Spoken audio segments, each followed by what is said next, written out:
Hi friends, चलिए आज हम समझते हैं पीएफ के बारे में। क्या होता है पीएफ? तो पीएफ जो होता है, ये पीएफ एक तरीका से अकाउंट होता है। क्या होता है? अकाउंट जो सरकार खोलती है। इसकी जो पीएफ की जो हिंदी होती है, ये क्या होता है हमारे लिए भविष्य निधि। इसे जो पीएफ को जो हिंदी में कहा जाता है वो भविष्य निधि कहा जाता है, कि भविष्य के लिए रखा हुआ यानी कि अर्जित किया हुआ, जमा किया हुआ धन को भविष्य निधि कहा जाता है। इसका इसे शॉर्ट में इसका जो शॉर्ट में बोला जाता है पीएफ, इसका जो पूरा होता है प्रोविडेंट फंड। इसे हिंदी में भविष्य निधि कहा जाता है और वहीं इंग्लिश में प्रोविडेंट फंड। इंग्लिश में क्या कहा जाता है? इसे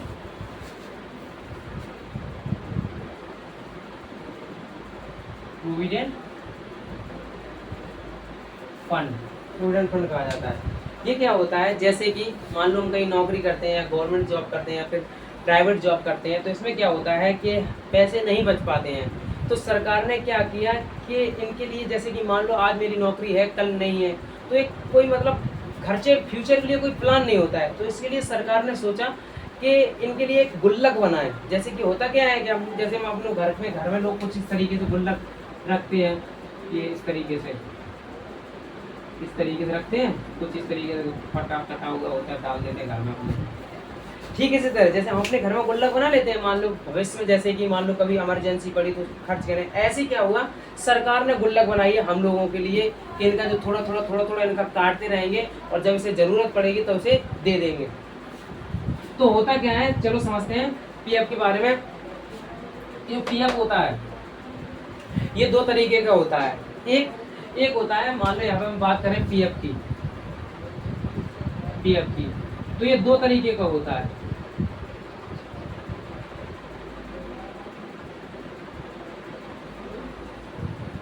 एक होता है ईपीएफ और एक होता है पीपीएफ। इन दोनों में अंतर समझिए। ये क्या होता है, इसका फुल फॉर्म होता है एम्प्लॉय प्रोविडेंट फंड। ई से एम्प्लॉय, पी से प्रोविडेंट, एफ से फंड। ये क्या होता है, ये एम्प्लॉय यानी कि वर्कर के लिए होता है। जैसे होता क्या है, जैसे कि प्राइवेट जो जॉब कर रहा है वो भी वर्कर है, सरकारी जो जॉब कर रहा है वो भी वर्कर है, गवर्नमेंट का वो वर्कर है, वो प्राइवेट वर्कर है। तो क्या होता है, ये जो ईपीएफ होता है ये आया था हमारा 1952 में लाई थी सरकार, गवर्नमेंट ने 1952 में लाया था। और ये जो आया था, ये आम पब्लिक के लिए होता है, ये आया था 1968 में। अब इसका अंदर समझिए, ईपीएफ का मतलब होता है एम्प्लॉय प्रोविडेंट फंड और पीपीएफ का मतलब होता है पब्लिक प्रोविडेंट फंड, यानी कि आम लोगों का जमा हुआ भविष्य, मतलब जो करते भविष्य निधि, उसे प्रोविडेंट फंड का मतलब वही होता है। पीपीएफ का मतलब होता है पब्लिक प्रोविडेंट फंड, ये नॉर्मल होता है, हर कोई जमा कर सकता है। ये कंपनी से ऑटोमेटिकली कट के जाता है। ये तो एक छोटे में हो गया, अभी इसको डिटेल से बताएंगे। अब यहाँ पे समझ लेते हैं ये क्या होता है। ये लॉन्ग टाइम के लिए होता है, ये छोटे समय के लिए नहीं होता। जैसे कि मान लो हमने 2-4 महीने किसी कंपनी में काम किया, मेरा पीएफ कट गया, मेरा तो ऐसा नहीं होता। ये लंबे समय यानी कि लॉन्ग टाइम के लिए होता है। इसका लॉन्ग टाइम जो होता है वो लगभग, जो एम्प्लॉय होता है इनका लगभग 5 साल होता है, 5 साल, और जो ये वाला होता है इनका लगभग 15 साल होता है। ठीक है। और ये क्या होता है, ईपीएफ होता है, ये ऑटोमेटिकली कट कर जाता है। ये क्या होता है, ऑटोमेटिकली सरकार हमारी सैलरी से काट लेती है कुछ परसेंट, जब हम रिटायर होते हैं तब वो हमें दे देती है, ताकि तुम इससे खर्चा चला सको। ये बिल्कुल सिक्योर होता है। ये यहाँ तक समझिए, ऑटोमेटिकली हमारे अकाउंट से कटता है। और दूसरी बात, ये बिल्कुल सिक्योर होता है। सिक्योर मतलब सुरक्षित होता है। कैसे सुरक्षित, तो इसकी जो हमारा पीएफ का कटा हुआ पैसा होता है, यहाँ पे समझिए, जैसे हमारे पीएफ का कटा हुआ पैसा है, इस पर ना तो हमें कोई टैक्स देना पड़ता है और ना ही हम कितना भी कर्जा ले लें कोई हमारे यहाँ से काट नहीं सकता है, कितनी भी हमको उधारी हो नहीं काटेगा। इसीलिए इसे कहा बिल्कुल सुरक्षित, सिक्योर होता है और रिस्क फ्री होता है। इसमें कोई रिस्क नहीं होता, सरकार हमारी जिम्मेदारी रखती है, हमें तो बस भैया 5 साल पे दे दो हमारा जितना कट के हुआ है। अब हम बात करते हैं, चलिए तब तक अब इससे आगे समझते हैं कि पीएफ के बारे में कितने मतलब कैटेगरी होते हैं और कितने तरीके से पीएफ होते हैं और कैसे कैसे कटता है, कैसे कैसे उसकी शर्तें होती हैं। तब तक इसको मैट दूं, ठीक है।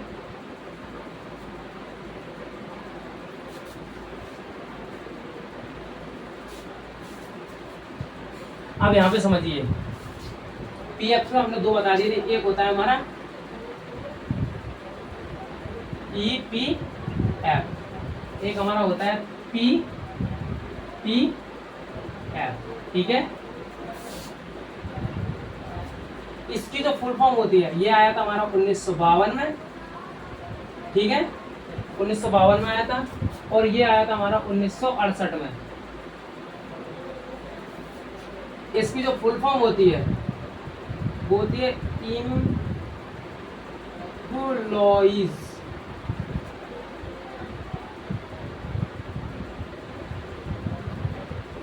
प्रोविडेंट फंड, और इसकी होती है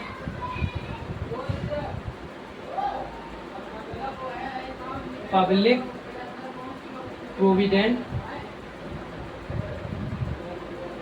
फंड। ठीक है, ये कंपलसरी होता है, यानी कि नौकरी करने वाले होते हैं,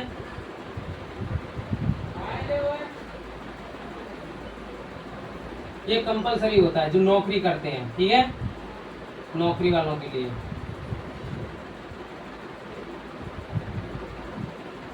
नौकरी वालों के लिए, और ये ऑप्शनल होता है।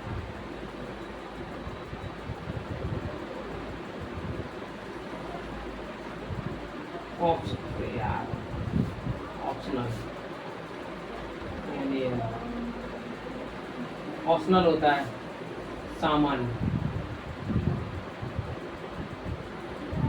ये सामान्य होता है। ये क्या होता है, ये हमारे ये ऑटोमेटिकली हमारे अकाउंट से कटता है। अब दूसरी बात करें ये ईपीएफ की, तो ईपीएफ जो होता है ये कंपनी काटती है।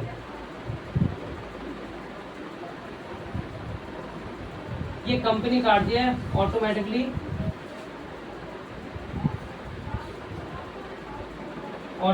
कितना, ये हमारा 12% करता है सैलरी का, 12%। ये कंपनी काटती नहीं है, ये आम लोग होते हैं। ये पहले लिख दूं, ये क्या होता है, ये हमें जमा करने जाना पड़ता है।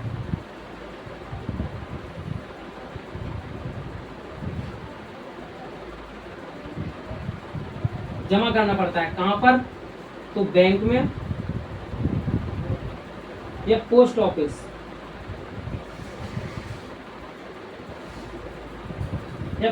में। ठीक है, अब चीज यहाँ पे समझते हैं। ये क्या होता है, जो ईपीएफ होता है, ये कंपनी हमारे कंपनी से खुद कट जाता है। जैसे हम किसी कंपनी में जॉब कर रहे हैं, मान लो टाटा की है, रिलायंस की है, या बहुत सी कंपनी है जैसे RK group industry private limited, कई कंपनियां हैं जैसे ग्लोबल मोड इंडस्ट्री, हम तो ग्लोबल में करते हैं, जैसे कि मान लो। तो क्या होता है, ये कंपनी ऑटोमेटिकली हमारे अकाउंट से काट लेती है, उसके बाद हमें देती है। और ये इसमें अंतर क्या होता है, ये क्या होता है, जैसे कि ये हमें खुद जमा करने जाना पड़ता है। मान लो हम ठेला लगाते हैं या कोई सब्जी की दुकान लगाते हैं, हम नॉर्मल है, मतलब कि सामान्य है, हम भी चाहते हैं कि सरकार मेरे लिए भी कुछ भविष्य के बारे में सोचे, तो हमें क्या पड़ता है, ये हमें खुलवाने जाना पड़ता है। ये बैंक या पोस्ट ऑफिस में खुलता है, और इससे जो जमा करना पड़ता है, इसकी जो राशि होती है, ये क्या होता है, ये 500 रुपया, 500 से 1.5 लाख रुपया। आप चाहो साल का 1.5 लाख कर दो, महीने 500 कर दो, 1.5 लाख तक जमा होता है, जमा कर सकते हो आप। ठीक है, महीने कर सकते हो या साल का कर सकते हो। और ये क्या होता है, ये हमारा 12% करता है सैलरी का, 12%। ठीक है, ये 12% ये ऑटोमेटिकली काट के हमारा ले लेती है, और ये करना पड़ता है। अब बात करते हैं ये कटता किनका है, तो जिस कंपनी में, यहाँ पर ध्यान रखो, जिस कंपनी में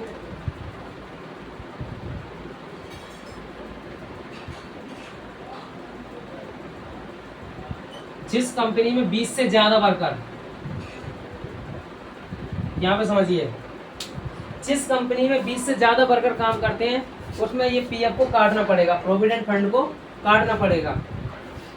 और इसमें तो कोई वो नहीं है, लिमिट ही नहीं है, आप जब चाहे तब जमा कर सकते। इसमें बस भारत के नागरिक होने चाहिए, और भारत के नागरिक होने चाहिए, और बस आधार कार्ड पैन कार्ड होना चाहिए, अकाउंट होना चाहिए, आपका पीएफ कट जाएगा।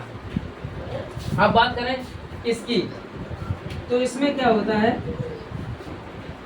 इसमें जो ब्याज मिलता है, इसमें जो, अब इसकी सॉरी ब्याज की बात तो बाद में करेंगे। इसका जो ब्याज,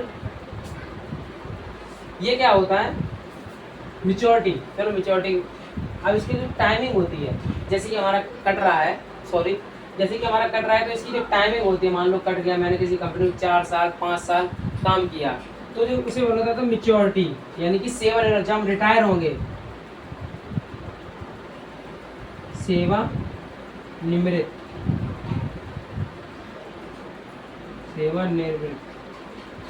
सेवानिवृत्त यानी कि रिटायर, ऐसे समझिए, ठीक है। जब हम रिटायर होते हैं, तभी हमें दिया जाता है।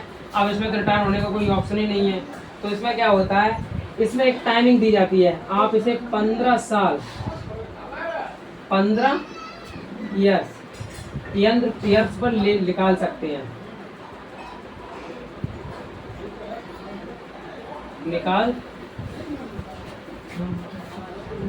हैं, ठीक है।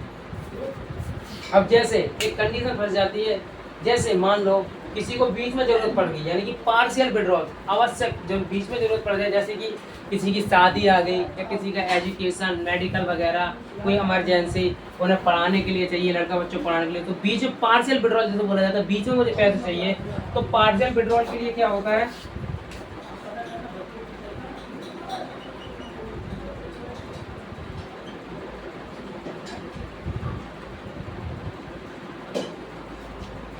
विड्रॉ,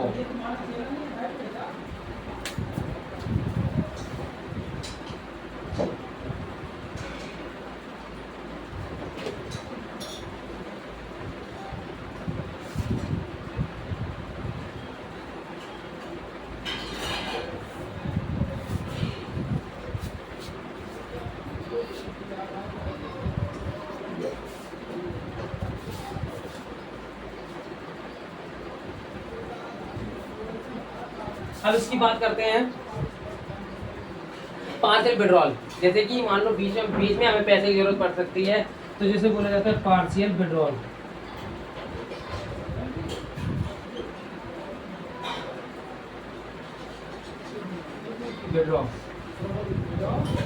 बीच में पैसे, तो बीच में पैसे क्या होता है, हम 5 साल पर, 5 ईयर्स पर, 5 ईयर्स पर कुछ पैसे, जैसे कि कुछ पैसे हम निकाल सकते हैं, पूरा पैसा नहीं निकाल सकते। जैसे समझिए यहाँ पर, जैसे हमारा कटकर हुआ है 5 लाख रुपया, जैसे हमारा कटकर 5 लाख हुआ है,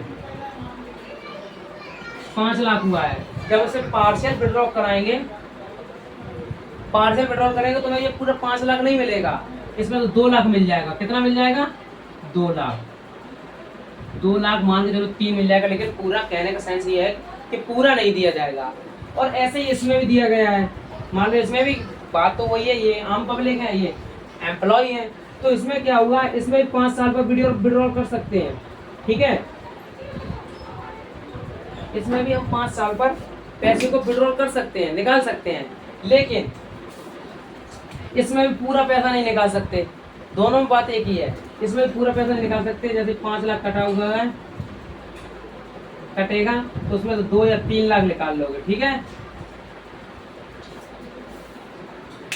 अब बात करते हैं इसकी देख रेख, तो इसकी जो, अरे यार पहले तो ये भर गया है यार, इसका नोट करना चाहो तो नोट कर लेना, और स्क्रीनशॉट ले लो, तब तक इसको मैट दे रहा हूँ, इससे आगे पॉइंट बताते हैं, बोर्ड भर चुका है इसलिए, ठीक है।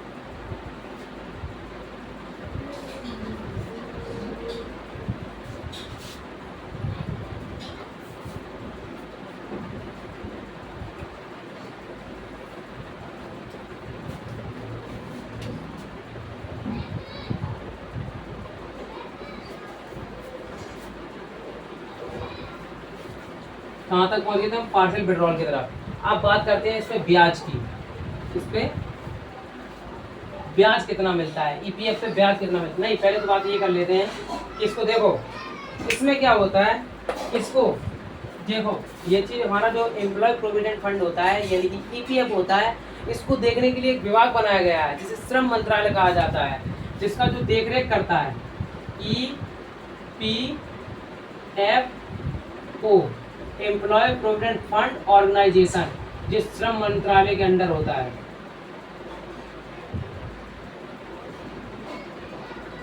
मंत्रालय,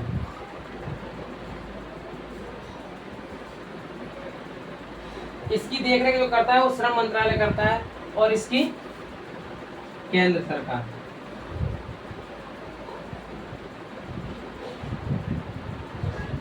इसकी देखरेख करती है केंद्र सरकार। अब बात करते हैं, ये वो तो हम बता ही चुके थे खुलता कहाँ पर है, ये कंपनी खोलती है और ये बैंक या पोस्ट ऑफिस खोलता है। अब बात करते हैं इसकी ब्याज की। इस पर जो ब्याज मिलता है वो 8 से 9% मिलता है। मतलब कि जितना पैसा मेरा कटता है, जितना पैसा मेरा पीएफ पे कटता हमारा 12% है सैलरी का। जैसे मान लो कंपलसरी 1800 से ज़्यादा नहीं कर सकता ये। मान लो एग्जांपल दिया जाए तो किसी की सैलरी 18,000 है तो उसका 12% उसी हिसाब से निकाल लीजिए 18 के हिसाब से। तो जो 12% जो कटता है हमारा, इसमें जो ब्याज मिलता है ये मिलता है 809%। ये ब्याज हर तिमाही पर, ये तिमाही पर घटता बढ़ता रहता है, यानी कि घटेगा भी और बढ़ेगा भी, घटता बढ़ता रहता है। अब बात करें इस पर ब्याज की, तो इस पर थोड़ा ब्याज कम मिलता है। इस पर क्या होता है, इस पर जमा करने की कोई लिमिट नहीं होती है, तो इस पर होता है, इस पर जो ब्याज की बात करें तो इस पर मिलता है 7 से 8%। 7 से 8%, कुछ 1% कम मिलता है। इसका रीजन ये है, इसमें कोई फिक्स पैसे जमा होते हैं। जब फिक्स पैसे जमा नहीं करते, तुम्हारी मर्जी है तो महीने का 500 करो, तुम्हारी मर्जी है तो साल का 1.5 लाख कर दो, तुम्हारी मर्जी है तो साल का 2 लाख कर दो। इसमें कोई लिमिट नहीं है, लिमिट नहीं है। और दूसरी बात इसमें लिमिट है, ये हमारी सैलरी का 12% कटता है। अब बात करें किसकी, ये इसमें भी 30 तिमाही हुई यहाँ पे। इस पे भी जो सरकार होती है, केंद्र सरकार होती है, हर तिमाही पे इसका जो ब्याज है वो घटता बढ़ता रहता है, घटता बढ़ता रहता है। अब एक बात को समझिए यहाँ पे ध्यान से। जैसे मान लो यहाँ पर कोई एम्प्लॉय है, जैसे कोई एम्प्लॉय है, मान लो वो खर्चा नहीं करता है, वो ये चाह रहा है कि हमें अभी जवानी से ज़्यादा बुढ़ापे में पैसे की ज़रूरत होती है, ज़रूरत पड़ेगी, होती नहीं है, पड़ेगी। तो क्या होता है, ये क्या, जैसे मान लो शादीशुदा भी नहीं है, मान लो शादीशुदा भी नहीं है और उसे ज़्यादा ज़रूरत है बुढ़ापे पे, तो क्या होता है, ये चाहे तो अपनी लिमिट क्रॉस कर सकता है। ये अपने ईपीएफ की लिमिट बढ़ा सकता है। लिमिट, क्रॉस ऑफ लिमिट को दिखाता है। तो क्या होगा, लेकिन इसमें कोई क्रॉसिंग का लिमिट नहीं होता है, इसमें तो लिमिट है ही नहीं, जब मना जितना जमा करो। इसका समझिए, तो जब ईपीएफ मतलब एम्प्लॉय प्रोविडेंट फंड, यहाँ पे समझिए, एक गवर्नमेंट, जब ईपीएफ सरकारी यानी कि प्राइवेट वाला, प्राइवेट वाला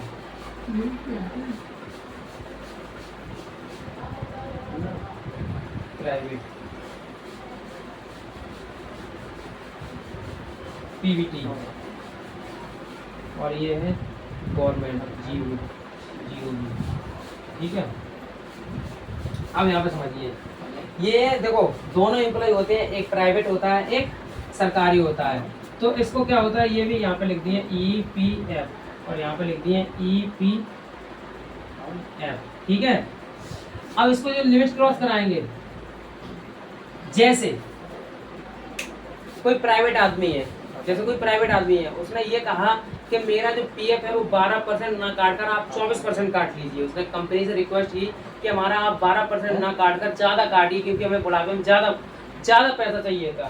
तो जब प्राइवेट होता है फिर उसका ईपीएफ ना पर ऊपर क्या हो जाएगा, वीपीएफ, वॉलेंट्री प्रोविडेंट फंड। और ऐसे ही जैसे कोई गवर्नमेंट वर्कर है, सरकारी नौकरी वाला, यहाँ पे लिख दो सरकारी, ये प्राइवेट, ये प्राइवेट है, ठीक है। सरकारी नौकरी वाला अब ये भी कहेगा कि मेरा भी बढ़ जाए, तो जब इसका जो बढ़ता है ना तो वो हो जाता है जीपीएफ, जनरल प्रोविडेंट फंड। ये क्या होता है, ये क्रॉस ऑफ द लिमिट को दिखाता है, ये लिमिट को क्रॉस कर रहा होता है, इसीलिए इसे बदल दिया जाता है।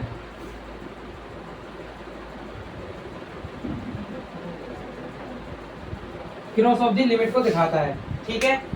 इसमें क्या होता है, जो एम्प्लॉय होते हैं प्रोविडेंट फंड जो कि नौकरी वाले होते हैं, एम्प्लॉय के लिए जो होता है ईपीएफ, इसमें जब अपनी क्रॉस को जब बढ़ाता है, प्राइवेट वाला अपनी क्रॉस को जब बढ़ाता है, मान लो अपनी जो लिमिट को क्रॉस करता है 12 से 24% या ज़्यादा परसेंट 20% करवाना चाह रहा, तो उसका हो जाता है वॉलेंट्री प्रोविडेंट फंड।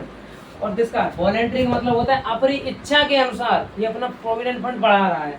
और ऐसे ही गवर्नमेंट जो एम्प्लॉयर होता है, गवर्नमेंट यानी कि सरकारी नौकरी वाला, ये भी अपने पीएफ को बढ़ा सकता है, लिमिट को बढ़ा सकता है। तो इसकी जो पीएफ होता है वो हो जाता है जनरल प्रोविडेंट फंड। क्या हो जाता है? General provident fund. ये क्रॉस ऑफ द लिमिट को दिखाता है और इसमें कोई लिमिट ही नहीं होती है। ठीक है, यहाँ तक किसी कोई दिक्कत? अब इससे आगे समझते हैं इसको।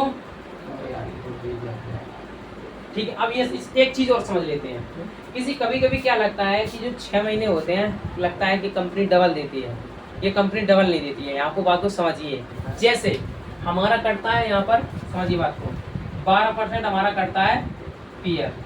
जब 6 महीने हो जाते हैं, 6 मंथ हो जाते हैं, तो क्या होता है, कंपनी इसमें से जो हमारा 12% कट सकता है, कंपनी इसमें प्लस 6% और एक्स्ट्रा कर देती है। 6% करती है, बाकी 6% हमारे पीएफ ऑफिस से मिलता है। तो ये जो हमारा होता है ये 18% हो जाता है। इसी बोला जाता है डबल। ये डबल नहीं होता है, ये कुछ पैसे हमारे कंपनी मिला देती है, डबल नहीं करती है। क्योंकि डबल का मतलब है यहाँ में 12 दूनी 24% हो जाएगा, फिर हमारा 10% ब्याज मिलेगा, तो ज़्यादा हो जाएगा ना। ये चीज़ इतना होता है कि हमें कंपनी 6 या 4%, 4 या 6% देती 6% है। यहाँ पे बात करें, ये कंपनी हमें जो देती है, कंपनी जो हमें देती है वो 6% देती है। 6% में से क्या होता है, 2% पेंशन में चला जाता है, पेंशन में चला जाता है। बाकी जो 4% होता है ये हमारे पीएफ में जमा होता है। ये हमारा पीएफ में जमा होता है। तो हमारा यहाँ पर 12% ना होकर 18% ना होकर कितना होता है, 16% जमा होता है। ठीक है, यहाँ तक किसी कोई दिक्कत? आई होप आप लोग समझ गए होंगे पीएफ के बारे में। तब तक इसका एक स्क्रीनशॉट ले लीजिए, लिखना चाहे तो लिख लीजिए। आगे बताते हैं, एक और अच्छा होता है, जैसे कहा जाता है एनपीएस। एनपीएस के बारे में समझते हैं।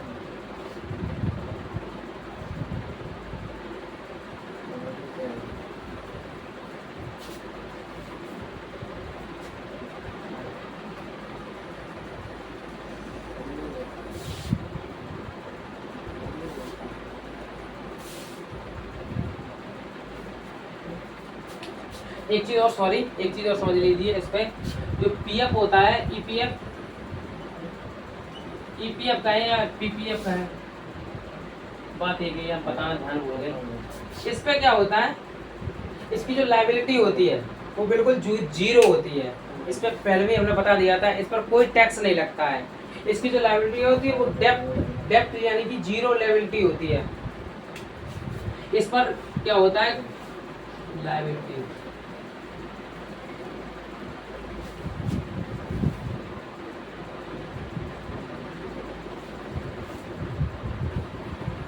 वो बिल्कुल जीरो होती है, जीरो। और दूसरी बात, इस पर टैक्स फ्री होता है। ये बिल्कुल टैक्स फ्री होता है, इस पर कभी टैक्स नहीं लगता हमारा, चाहे कितना भी सेम देखते हैं यहाँ पर लायबिलिटी।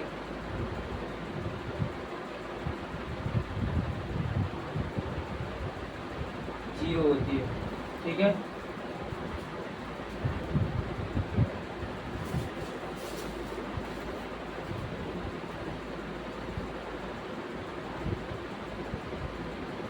ये टैक्स फ्री होता है। ये बात को समझिए, टैक्स फ्री कैसे होता है। जैसे पीएफ का मेरा चाहे 2 लाख पैसा हो या 10 लाख पैसा हो, इस पर कभी टैक्स नहीं लगता है, ना ये तो जीएसटी भरनी होती है, ना इनकम टैक्स देना होता है, कुछ भी नहीं देना होता है। इसीलिए इसे बोला जाता है एग्जाम। ई और ई, एग्जाम, जिसका मतलब ये टैक्स फ्री होता है, इस पर हमें कोई भी टैक्स नहीं देना पड़ता है। और ऐसे भी करते हैं एग्जाम।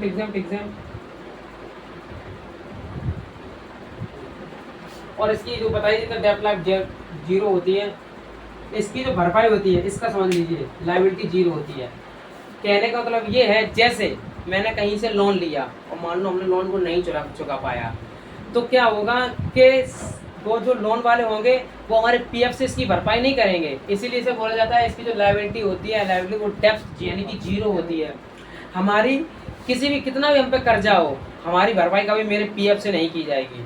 ये बिल्कुल सिक्योर होता है, इसीलिए इसे बोला जाता है बहुत ही ज़्यादा सिक्योर हो जाता है और रिस्क फ्री भी होता है, क्योंकि इसकी सारी जिम्मेदारी वो सरकार लेती है, वो हमें खोल के देती है, वो हमें सब कुछ करके देती है। इसलिए ठीक है, तब तक यहाँ पर आप लोग समझ गए होंगे। समझते हैं, एक पॉइंट होता है एनपीएस, नेशनल पेंशन स्कीम, उसके बारे में समझते हैं। तब तक इसको लिखना चाहें तो लिख लीजिए।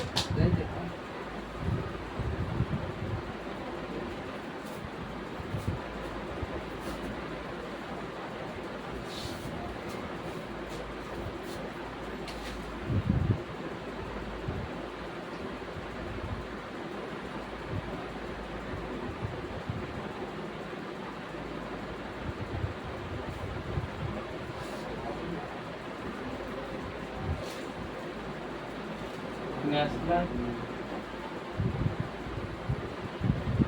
पेंशन स्कीम,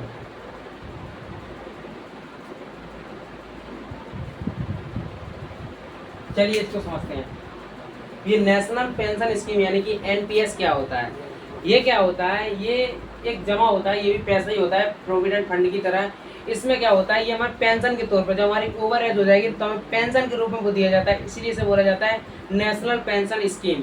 इसकी भी जो वो होती है, ये भी नॉर्मल यानी कि आम लोग भी खुला सकते हैं, ऐसे कंपलसरी नहीं, ऑप्शनल होता है। ये भी सामान्य खरीद, सामान्य होता है। और दूसरी बात, ये क्या होता है, ये हमारी सैलरी से कटता है, लेकिन ये हमारी सैलरी से कटता है, इसकी जो कटौती होती है वो हमारी इच्छा के अनुसार होती है, जितनी हम कटवाना चाहेंगे, मेरी ज़रूरत के अनुसार होती है। इस पर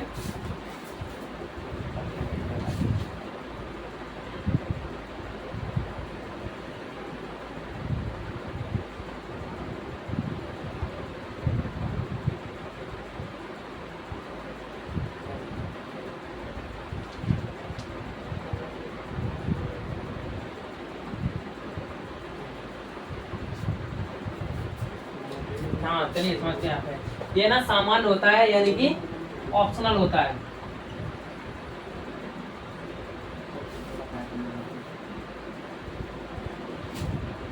ऑप्शनल होता है। दूसरी बात, इसकी जो लायबिलिटी होती है, ये हाँ, इसकी जो लायबिलिटी होती है 16 एज के बाद होती है। ये 18 से किसी भी एज तक तो खुला सकते हैं, यानी कि 20-25 डाल दें, 25 एज से करवा सकते हो, जमा करा सकते हो, एज से जमा करा सकते हो। अब बात करते हैं इसकी ब्याज की। ये भी, इसका भी एक मंत्रालय होता है, इसमें देखा जाता है, ये भी कट जाता है अपनी सैलरी से।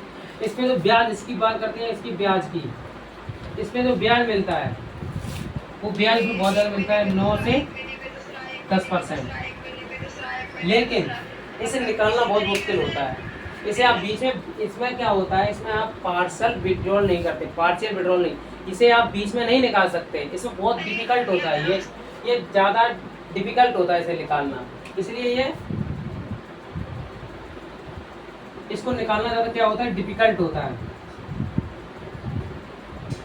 अब बात करें किसकी, इस पर ब्याज सबसे ज़्यादा मिलता है, और इसकी जो लायबिलिटी होती है, हाँ टैक्स इसमें भी लगता है।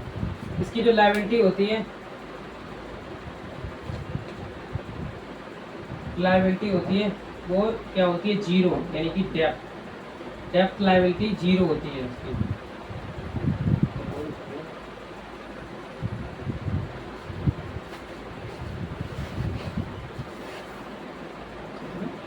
लायबिलिटी क्या होती है, जीरो होती है। इस पर भी कोई टैक्स नहीं लगता है, ये भी टैक्स फ्री होता है, टैक्स फ्री होता है, इसलिए इसे एग्जाम कहा जाता है। लेकिन ये क्या होता है, ये 16 एज यानी कि जब हम रिटायर होते हैं, जब रिटायर होने पर नहीं मिलता है। इसकी जो मैच्योरिटी होती है, मैच्योरिटी स्पेलिंग गलत हो सकती है, सुधार लेना उसे। इसकी जो मेच्योरिटी होती है वो 16 एज के बाद, यानी कि आपको रिटायर पे नहीं मिलता है ये रिटायर पे नहीं दिया जाएगा। कब दिया जाएगा? 16 एज के बाद, 16 एज आफ्टर 16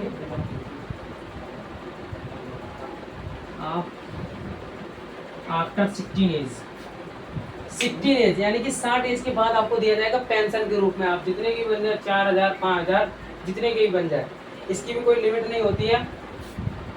आई होप इसके बारे में समझोगे। एनपीएस के बारे में ये भी उतना ही सिक्योर होता है जितना पीएफ होता है। इसकी भी सरकार जिम्मेदारी लेती है। बस इसका फर्क यही होता है कि इसे बीच में निकालना है, इसमें कोई पार्शियल विड्रॉल नहीं होता, बहुत ही मुश्किल होता है क्योंकि इसे बीच में नहीं निकाल सकते, थोड़ा टाइम भी लगता है इसमें।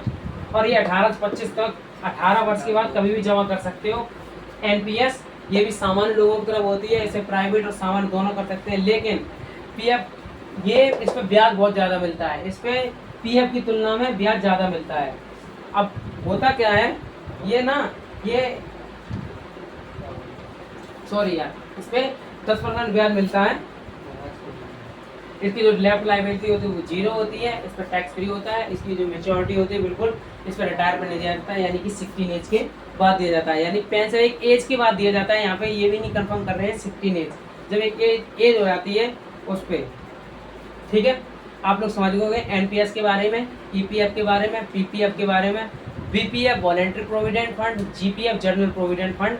चलिए, तब तक के लिए thank you very much. I hope आपको वीडियो पसंद आई होगी। वीडियो को लाइक करें और शेयर करें।